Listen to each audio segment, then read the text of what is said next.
तुम तो चारों दिशाओं में घूमते हो, तीनों लोक में घूमते हो। ये बताओ कि सबसे बड़ी पतिव्रत धर्म की नारी कौन है? माताओं बहनों के लिए बड़ी विशेष कथा है। बोले बताओ कि हम तीनों देवियों में से सबसे बड़ी पतिव्रत धर्म की नारी कौन है? अब नारद जी कहने लगे, माताओं आपने ऐसा प्रश्न कर लिया। नारद जी महाराज कहने लगे, अब ध्यान धर के देखना पड़ेगा कौन है। तो जैसे ही नारद जी महाराज ने नेत्र बंद किए तो सरस्वती मैया क्या सोच रही हैं कि नारद मुझे ही सबसे बड़ी पतिव्रत धर्म की नारी कहेंगे। क्यों कहेंगे? क्योंकि ब्रह्मा जी की गोद से प्रकट भाव हुआ है नारद जी का। तो पिता कहानी ब्रह्मा जी और माता कहानी सरस्वती। इसीलिए सरस्वती विचार कर रही है कि ब्रह्म पुत्र मेरे सुख माई, पुत्र मेरे सुख माई, ब्रह्म पुत्र मेरे सुख माई, ब्रह्म पुत्र मेरे सुख माई, हम तो ऋषि कहाई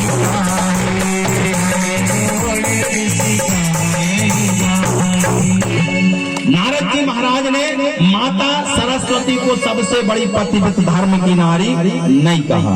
अब जब सरस्वती को नहीं कहा तो पार्वती सोचने लगी कि मुझसे बड़ी पतिव्रत धर्म की नारी तो कोई हो ही नहीं सकती। बोले क्यों? कि जप कर कर सहूं आता हूं कालेश्वर,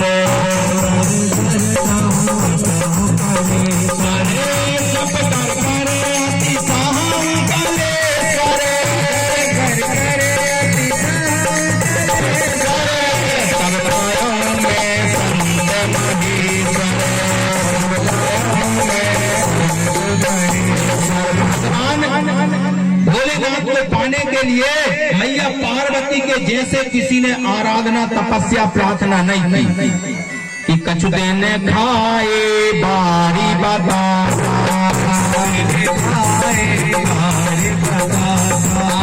कछु दिन खाए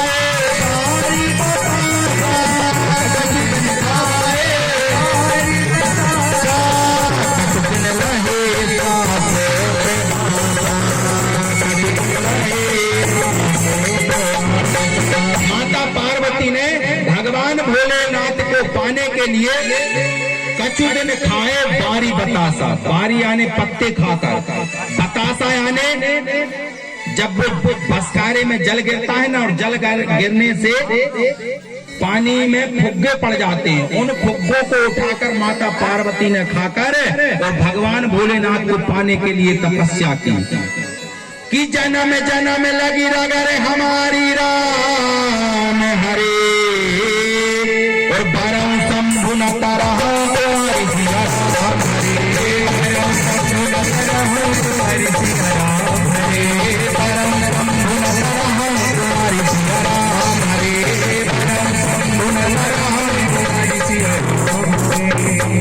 भगवान भोलेनाथ को पाने के लिए माता सरस्वती पार्वती ने अनेक प्रकार के जो है तपस्या की। तब भी नारद जी महाराज ने मैया पार्वती को सबसे बड़ी पतिव्रत धर्म की नारी नहीं कहा। अब जब सरस्वती को नहीं कहा, पार्वती को नहीं कहा, तो लक्ष्मी ने सोचा कि अब मैं ही अकेली बची हूँ कि श्री मो भर परताज मम माया जग में विदा है, और लक्ष्मी कीन विचार हमें छोड़ ऋषि कहाई। तब बोले अब मैं अकेली बची हूँ, मैं सबसे बड़े पतिव्रत धर्म की नारी हूँ। लक्ष्मी नाचने लगी, गाने लगी। इतने में नारद जी महाराज ने नेत्र खोले। बोले क्यों नारद, मैं ही हूँ ना सबसे बड़ी पतिव्रत धर्म की नारी। नारद कहने लगे, माताओं आप तीनों में से कोई नहीं। बोले क्या बात कर रहे हैं? बोले हाँ। बोले तो फिर कौन है? बोले मैया ना सुनो तो अच्छी बात है। अब नारद तो आगे लगा ही रहे हैं, लेकिन माताओं ने पेट्रोल डाल दी और माचिस दे दी। बोले लगा लो। नारद ने कहा ठीक है तो लगा देते। कहा है नारदम ददाती थी नारदा। नारद जी महाराज कहने लगे, बोले माताओं सुनो, सुनना चाहती हो कि चित्रकूट पावन परम और खग मृग करते बिहार, और अनसुईया सबसे बड़ी अत्रि मुनि कहने लगे माताओं, आप लोग जो है वह पतिव्रत धर्म की नारी सबसे बड़ी नहीं, जो कि अत्रि मुनि की जो नार है मैया अनुसुईया, वह आप तो क्या संसार में सबसे बड़ी पतिव्रत धर्म की नारी है। तीनों देवियों ने जैसे सुना आग बबूला हो गई। लक्ष्मी वैकुंठ पहुंच गई, पार्वती कैलाश पर्वत, सरस्वती ब्रह्मलोक। अब भगवान नारायण लेटे थे शेषशैया पर, लक्ष्मी गई चरणों को दबाने लगी। नारायण कहने लगे आज तो सेवा बड़े भाव से हो रही, क्या बात है। माताओं बहनों को अगर पति देव से कुछ चाहिए फिर देखो फूल बरसते हैं। तो अब नारायण से काम निकलवाना है, तो भगवान के चरण इतने धीरे धीरे दब रहे हैं। नारायण कहने लगे लक्ष्मी आज बड़े भाव से सेवा की जा रही, क्या बात है। बोले प्रभु कुछ नहीं, मैं तो रोज आपकी सेवा करती हूँ। बोले रोज करती हो, लेकिन रोज में और आज में बड़ा अंतर समझ में आ रहा है, बताओ क्या चाहिए। बोले प्रभु ये बताओ इस जगत में सबसे बड़ी पतिव्रत धर्म की नारी कौन है। नारायण कहने लगे लक्ष्मी तेरे जैसा ना है, ना होगा और ना कभी रहा होगा।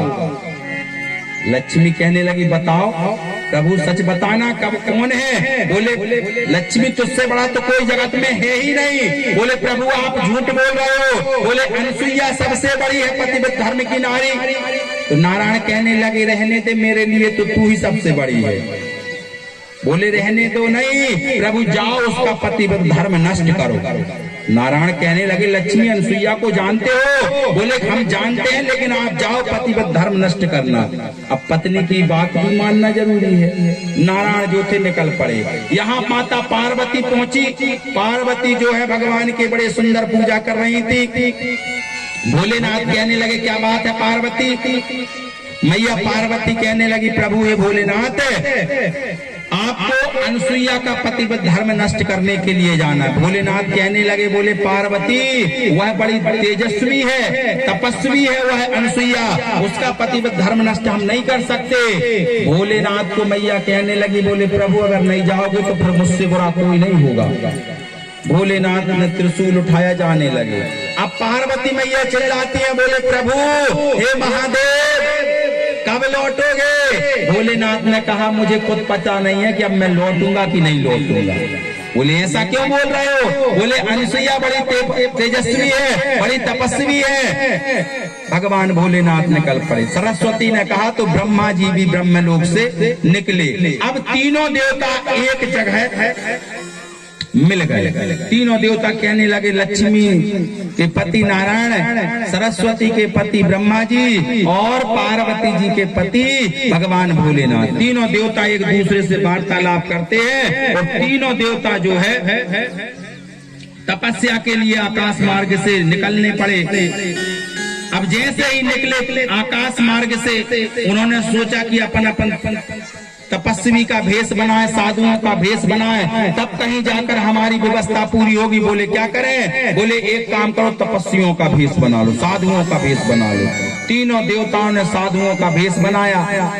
भोलेनाथ कहने लगे प्रभु मेरा नाम कोई पूछेगा तो मैं क्या बताऊंगा। बोले बता देना शंकर दास। बोले ठीक है।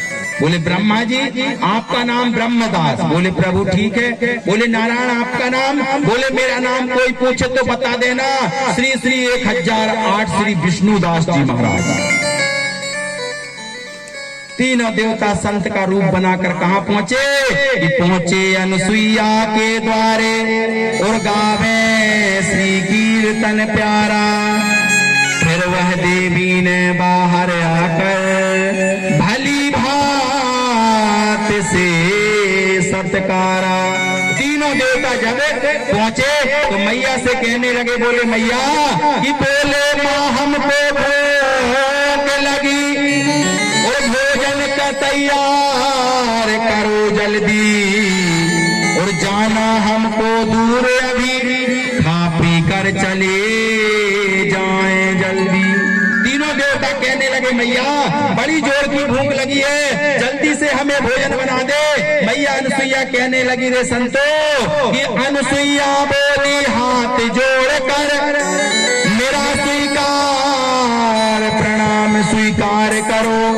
मैं भोजन अभी बनाती हूँ जब तक थोड़ा विश्राम करो।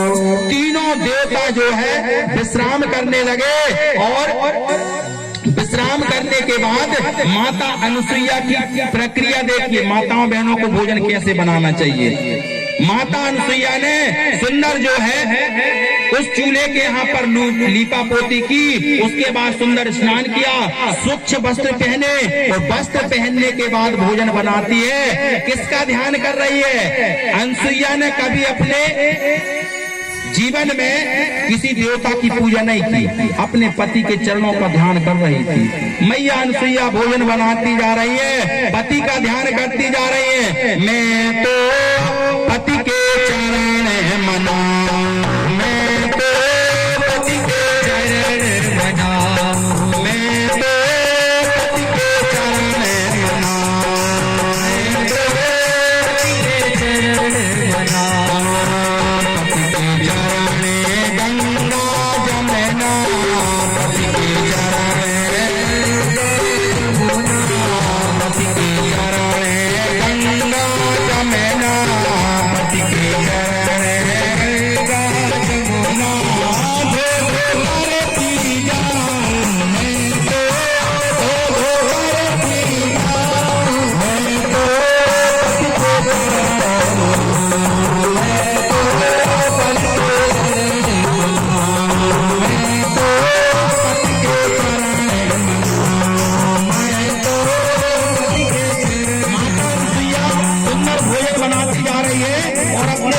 चरणों का ध्यान करती जा रही। मैया अनुसुईया बड़ा सुंदर भोजन बनाती है, खीर पूरी है, हलवा है, सब्जी है, दाल है, चावल है और मैया अनुसुईया अपने अत्रि मुनि के चरणों का ध्यान करती जा रही है।